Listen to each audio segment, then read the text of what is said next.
With Adam Duvall now out for an extended period of time, what do the Red Sox do to make up for that production loss?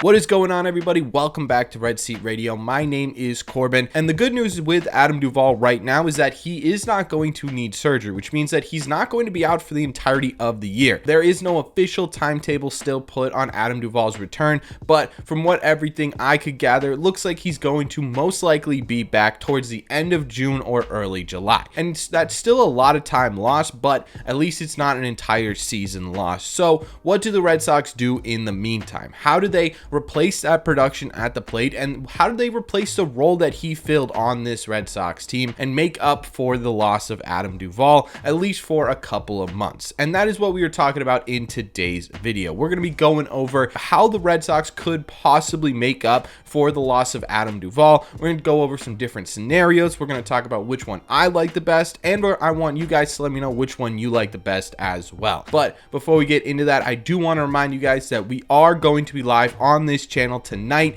right around 6:35 to watch the Red Sox take on the Tampa Bay Rays. We're going to be watching the Red Sox game. We're going to be talking about the Red Sox. We're going to be talking baseball. Really anything you guys want to talk about, we can talk about. So again, that is going to be 6:30 p.m. Eastern time on this channel tonight. Thank you all very much for clicking on this one.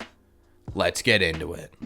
Okay, so I think Adam Duvall not being out for the entire season is going to have a huge impact on this, right? Obviously, because the Red Sox are obviously going to handle a scenario where a guy's out for the year versus a scenario where a guy's out for just a couple of months completely differently. But what I think it does is it completely rules out the idea of the Red Sox using any external sources to fill the hole in center field right now. And what I mean by that is I do not think the Red Sox are going to sign any free agents, which honestly I'm not super upset about. Take a look at the list of free agents still available for the outfield. The list is pretty bleak. The only one that piques my interest at all is Jalen Davis, who in 27 appearances for the Red Sox at the plate last year hit .333 with a 117 OPS plus. Outside of that, not a ton of really good options left available, and the Red Sox really were never going to trade for a center fielder, and it becomes even less of a possibility now that the fact that Adam Duvall is only going to be out for 2-ish months before he returns.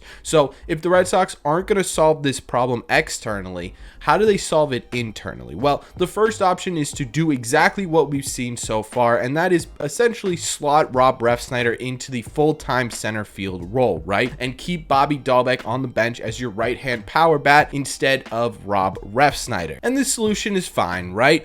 Obviously, Rob Refsnyder is not single-handedly going to be able to replace Adam Duvall's offensive production, but Rob Refsnyder does look great defensively in center field, and he does hit lefties pretty well. So that could be solution number one, where you don't really change anything up about the team all that much. You just sort of slot Bob into the role Rob Refsnyder was in on the bench, and you put Rob Refsnyder in the starting lineup. In my opinion, not a bad solution at all. Now, the second solution is very similar, where you keep Rob Refsnyder in center field, but you also platoon him with Raimel Tapia. And the reason the Red Sox could try and do this is because if you sort of combine the two of them, you should be able to get a league average to slightly above league average offensive production from your center field, right? Raimel Tapia hits righties pretty well. Rob Refsnyder hits lefties pretty well. You combine them together, hopefully you get above league average production, and that could help this Red Sox offense. Now, my biggest concern with this idea is the fact that Raimel Tapia is simply not a great defender, right? He was iffy at best in the corner outfield positions, playing center field probably more times than not in terms of if you're going to right-left platoon, could be a bit of an issue defensively, right? He is fast, but he does not take great routes to the ball, and he ends up making a lot of mistakes as well. So I don't love this idea in terms of defense, but it could work offensively. Now, one thing I do want to throw out there is if we are going to platoon anyone in center field with Rob Refsnyder, why not make it Jarren Duran, right? We kind of know exactly what we're going to get from Raimel Tapia. We know what kind of player he is. Jarren Duran, yes, he struggled at the major league level, but there is still a glimmer of hope that he could be a little bit better and be a bigger contributor to this Red Sox team because of some adjustments he's made this offseason. offseason and because of the fact that he's still so young and had such high potential at one point.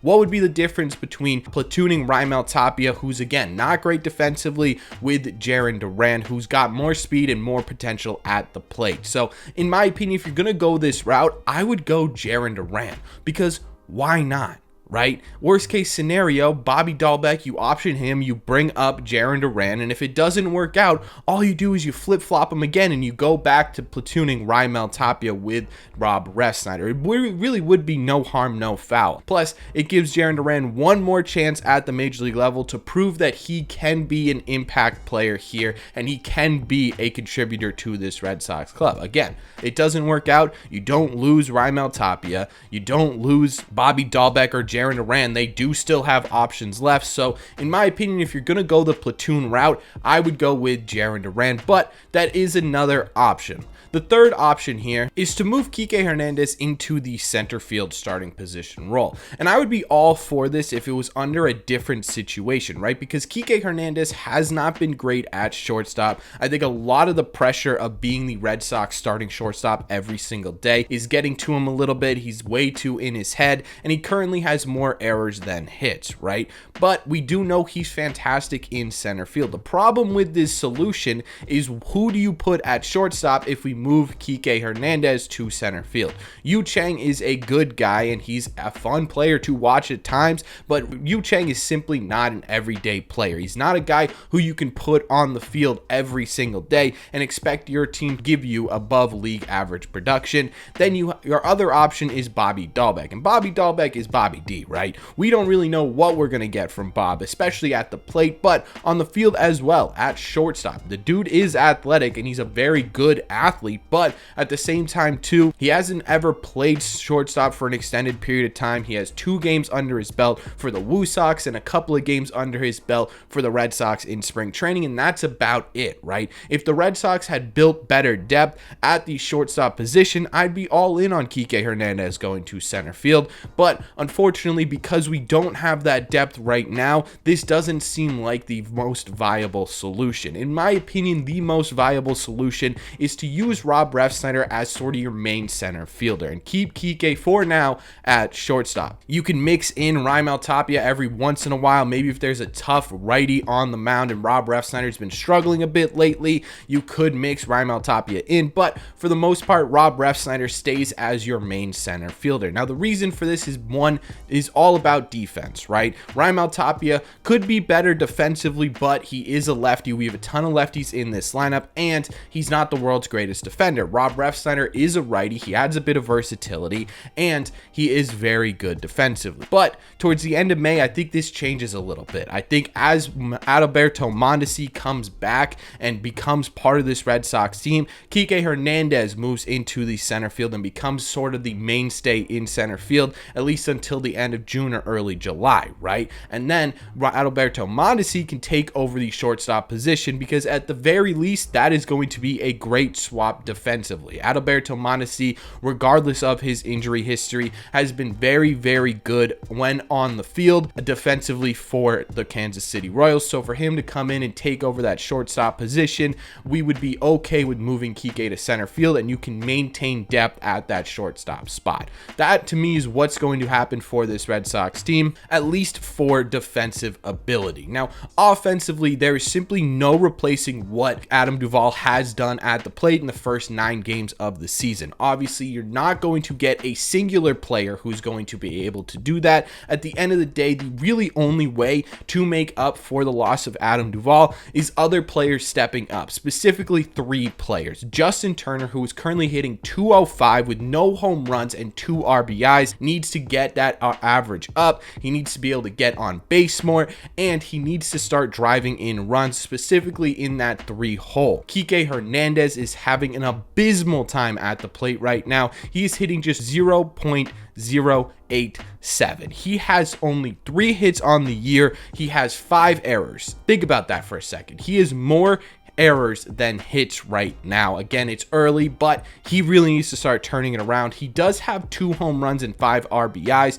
but we don't need that home run total to be high. We need him to be able to get on base, and honestly, just get a base hit, right? And finally, Christian Arroyo needs to step it up as well. He's hitting just a $187 on the year. He has no home runs and only a couple RBIs as well. So in my opinion, if you combine the production increase, hopefully, of Justin Turner, Kike Hernandez, Christian Arroyo, Connor Wong, Bobby Dahlbeck, Rob Refsnyder, you can combine all of these guys and hopefully get the same production you were getting from Adam Duvall, one singular person over the first 9 games. If you can't do that, then you're simply not going to make up for it, and this offense is going to hurt a lot. So in my opinion, there's really not a perfect solution to not having Adam Duvall, but if you can at least figure things out defensively, then hopefully the offense will come around as well. And I think having Rob for most of the time and then Kike when Mondesi comes back makes the most sense to me. But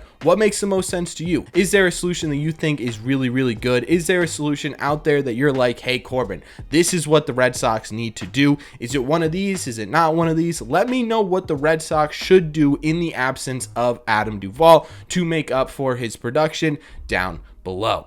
As always, if you made it to the end of this video, do me a favor. Make sure you guys have hit that subscribe button if you haven't already. If you're new here, we talk Red Sox content almost every single day. Also, make sure you guys have hit the like button on this video as well. Helps these videos out a ton, and it would mean a lot to me. Thank you all very much for clicking on this one, and I will see you tonight at 6:30 p.m. Eastern time to watch the Red Sox take on the Rays and in the red seats.